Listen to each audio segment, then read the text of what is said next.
6 जुलै रोजी म्हणजेच उद्या मनोज जरांगे पाटील यांच्या उपस्थितीमध्ये हिंगोली शहरातून सकल मराठा समाजाची रॅली निघणार आहे आणि या रॅलीमध्ये मनोज जरांगे पाटील यांची उपस्थिती राहणार आहे। याच रॅलीची तयारी आता हिंगोलीमध्ये पूर्ण झालेली आहे। पूर्णतः शहर जे आहे ते बॅनरने सजलेलं आहे।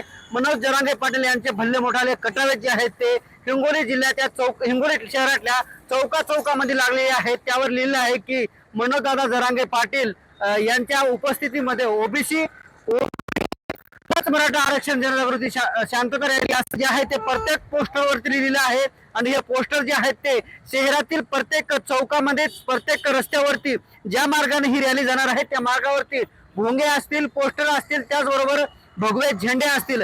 हे असे झेंडे जे आहेत ते प्रत्येक शहरातल्या चौकामध्ये लागलेले आहेत। मी आता छत्रपती शिवाजी महाराज पुतळा परिसरामध्ये आहे।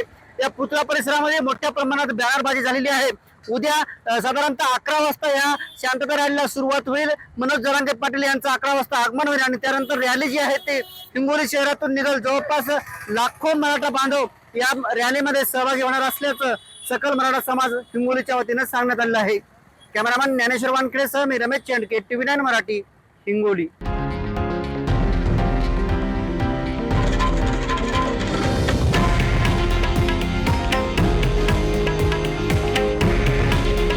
हे आहे देशातील नंबर 1 न्यूज नेटवर्क आणि आपण पाहत आहात TV9 मराठी।